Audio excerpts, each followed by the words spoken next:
Decíamos entonces que si bien nuestro organismo capta constantemente eh, eh, ácidos y bases fuertes, el cambio en el pH de la sangre, por ejemplo, no se nota.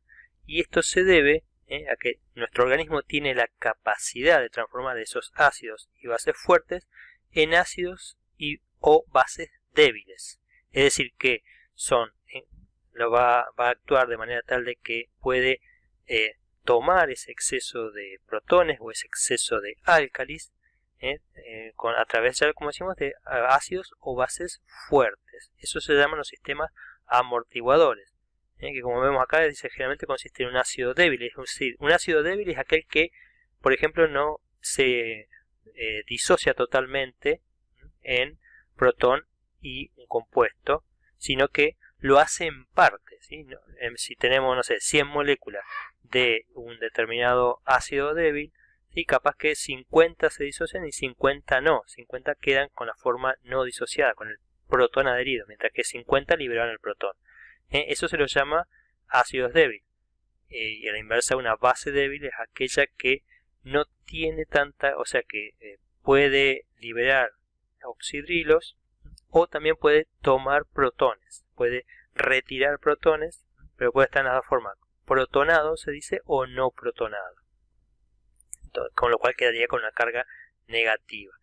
Pero estos compuestos que son ácidos o bases débiles son los que se utilizan para mantener en general los líquidos el pH de los líquidos corporales. No es que en esta clase ya tenemos que saber cuáles son todos ellos, ya que esto lo vamos a ver bien en detalle, ya cuando veamos un poco más el tema sobre todo de riñón, donde es uno de los que más contribuye y respiratorio, que son los que contribuyen a mantener constante el pH de nuestra sangre.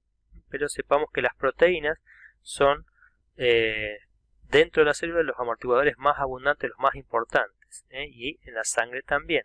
Nosotros tenemos hemoglobina en los eritrocitos y estas retienen mucho, tienen mucha capacidad amortiguadora, mucha capacidad buffer, o de tomar protones o de liberar protones dependiendo de cuál sea la situación.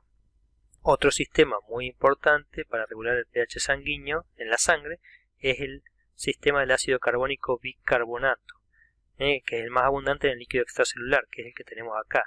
Acá tenemos el bicarbonato, el ácido carbónico, que estos es un sistema que tenemos, como dicen, los líquidos extracelulares. Entonces el bicarbonato, fíjense que es capaz de tomar un protón. Ahora son reacciones reversibles e ir hacia la izquierda y formar el ácido carbónico. Y el ácido carbónico se disocia en dióxido y agua, y este dióxido puede ser exhalado por la sangre, por la respiración, perdón. ¿Sí? En la respiración exhalamos dióxido de carbono. Por lo tanto, de esa manera, fíjense que ¿qué hace el organismo? Está perdiendo protones. Es decir, que si nuestra sangre está muy ácida, tiene muchos protones, a través de la respiración, aumentando la ventilación, nosotros podemos liberarnos de los protones eliminando dióxido de carbono. Eso es un poco lo que vemos acá. Cuando el pH sanguíneo aumenta la concentración de protones, es decir, el pH sanguíneo disminuye, acá estamos, de paso hacemos un repaso del sistema, acá los quimiorreceptores en el bulbo raquídeo, los periféricos, que son las zonas que van a detectar ese descenso en el pH, ese aumento en la concentración de protones, van a enviar sus estímulos aferentes, que son impulsos nerviosos, hacia el centro de control, que es el área inspiratoria del bulbo raquídeo, ¿sí? En el sistema nervioso central. Entonces el sistema nervioso central dice, bueno, aumentaron los protones, ¿qué hacemos para bajarlo? Vamos a enviar impulso nervioso a el diafragma, el músculo efector, en este caso el efector sería el músculo diafragma, que empieza a contraerse con más fuerza y de manera más frecuente, ¿sí? ¿Sí? Con mayor velocidad y profundidad. ¿Para qué? Para aumentar el volumen de aire que inspiramos y exhalamos sobre todo. De esta manera el equilibrio se desplaza hacia acá, con lo cual retiramos, ¿sí?, los protones de circulación mediante la respiración. Entonces formamos menos bicarbonato, la reacción no vuelve, como como nos dice acá, y va a haber menos protones en sangre y el pH de la sangre aumenta. Otro de los sistemas importantes para el mantenimiento del pH corporal son los fosfatos, ¿sí? Que son importantes en el líquido intracelular y en la orina. Bueno, la respiración de dióxido de carbono, que es lo que habíamos dicho. Si disminuye la eliminación pulmonar de dióxido, es decir, si no tenemos una buena ventilación pulmonar, el pH desciende, se nos acidifica la sangre. Los riñones, esto también es el otro factor importante del mantenimiento del pH corporal, es decir, en los riñones son capaces de retener o eliminar protones en la orina y de reabsorber bicarbonato. El bicarbonato es importante, mientras más bicarbonato tengamos, más capacidad tenemos de mantener en equilibrio nuestro pH sanguíneo, ¿sí? Entonces, quien regula la cantidad de protones también en última instancia y de bicarbonato que tenemos es el riñón, ¿sí? Hay sistemas rápidos como el del ácido carbónico, pero hay sistemas más lentos como el del riñón, que empiezan a eliminar en orina el exceso de protones, de manera que generalmente eliminamos una orina ácida. En caso de que nuestra dieta tenga demasiados álcalis, demasiados oxidrilos, demasiado hidróxido, como cuando se come una dieta puramente por ahí vegetariana, en la cual se comen demasiadas sustancias alcalinas, entonces nuestra orina puede alcalinizarse. Pero generalmente casi toda la orina de las personas es levemente ácida, entre 5,5 a 6, 6,5. Y eso se debe a que el riñón está eliminando el exceso de protones que tenemos.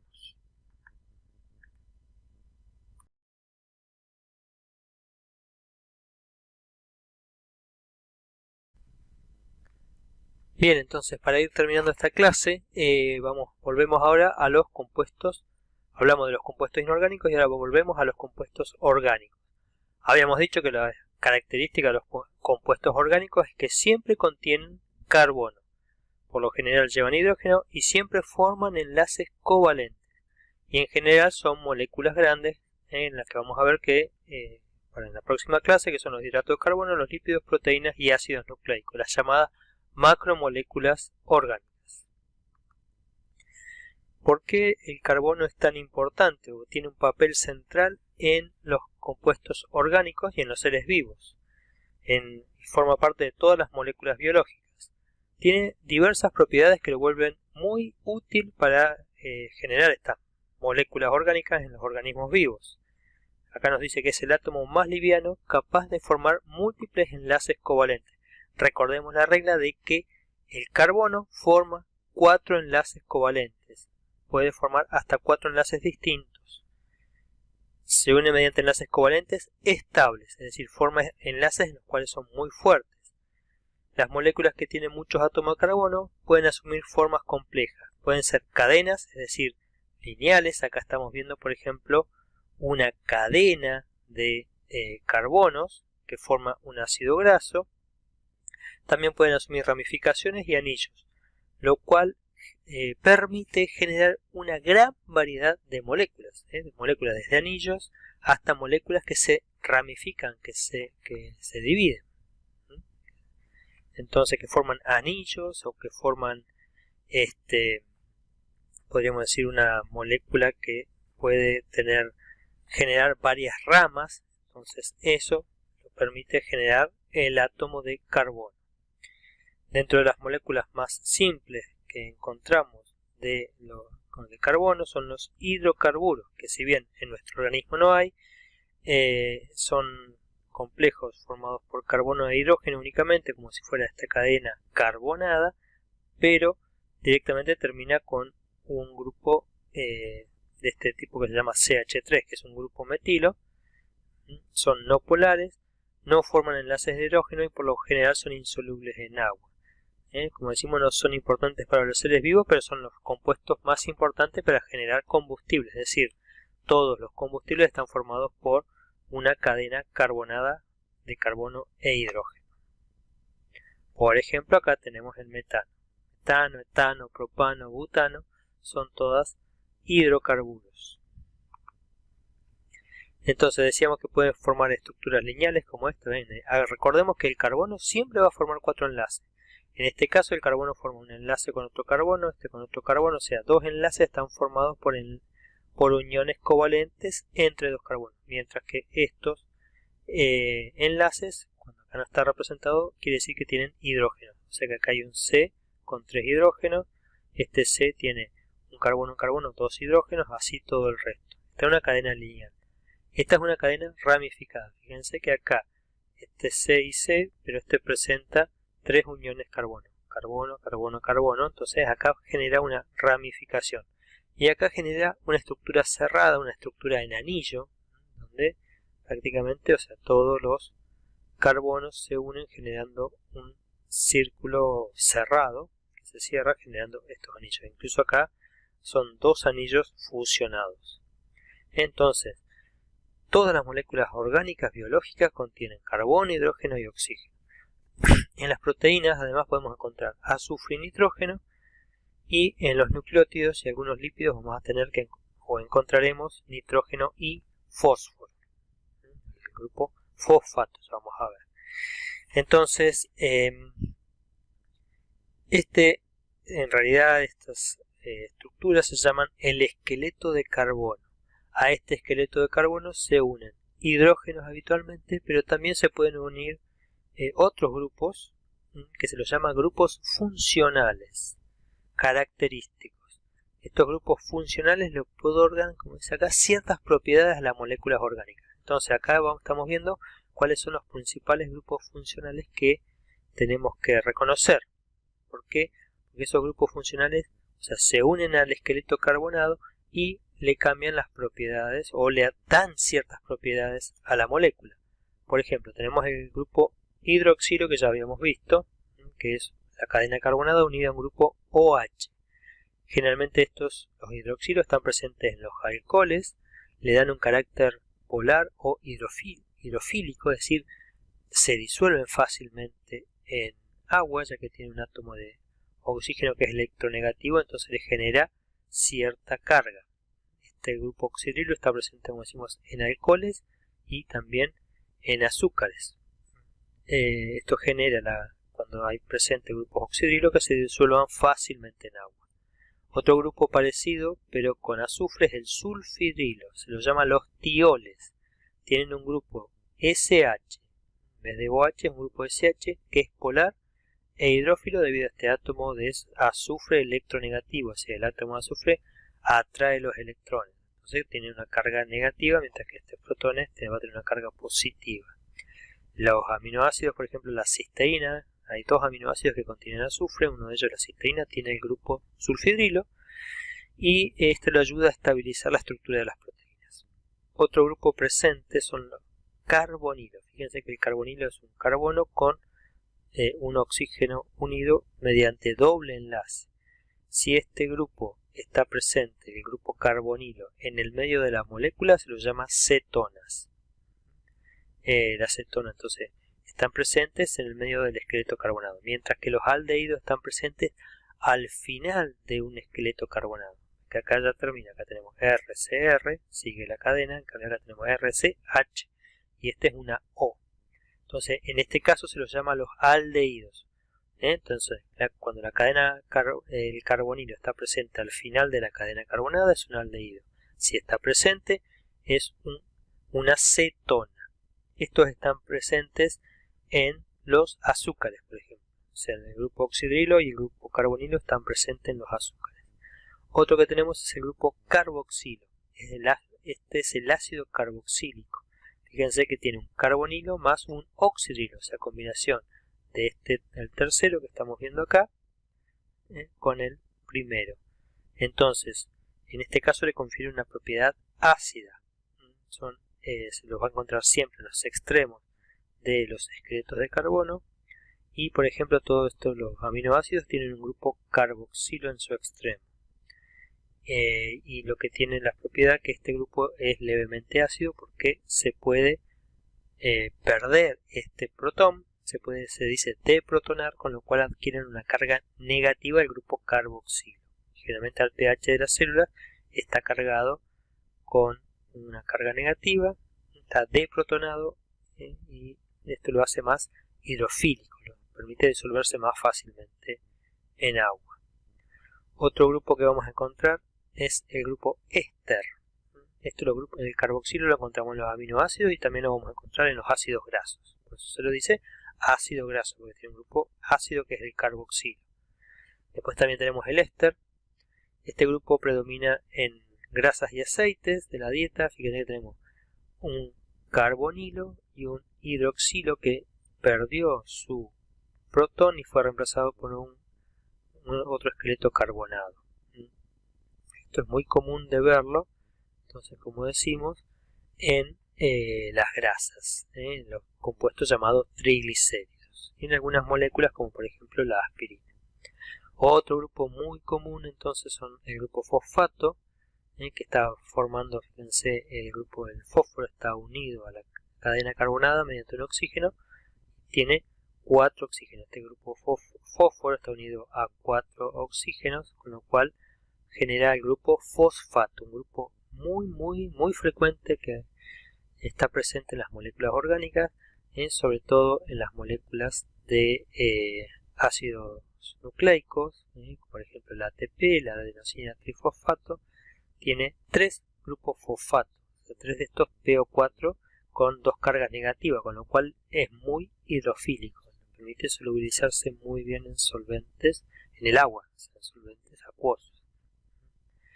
El ATP es la moneda energética de nuestro cuerpo. Y otro grupo muy importante es el grupo amino, que se une a la cadena carbonada, es un nitrógeno, que los nitrógenos establecen 3 enlaces covalentes, uno es con la cadena carbonada y el otro es con 2 hidrógenos. Este está presente en todos los aminoácidos, las aminas o amino, el NH2, y puede actuar como base. Este puede actuar como ácido, este puede actuar como base. ¿Por qué? Porque puede aceptar uno de estos, el protón que pierde el carboxilo, por ejemplo, lo puede aceptar el grupo amino, con lo cual va a adquirir una carga positiva. Acá adquiere una carga negativa, bueno, este adquiere una carga positiva. Al pH que tienen los líquidos corporales, esto tiene una carga generalmente positiva. El grupo amino está en el aminoácido, forma parte integral de los aminoácidos que forman las proteínas, entonces combinado con los carboxilos. Es decir, una proteína tiene carboxilos y aminos, estos cargados negativos, estos cargados positivos, con lo cual generalmente al pH de los líquidos corporales tiene una carga neta 0, porque este es negativo y este sería positivo.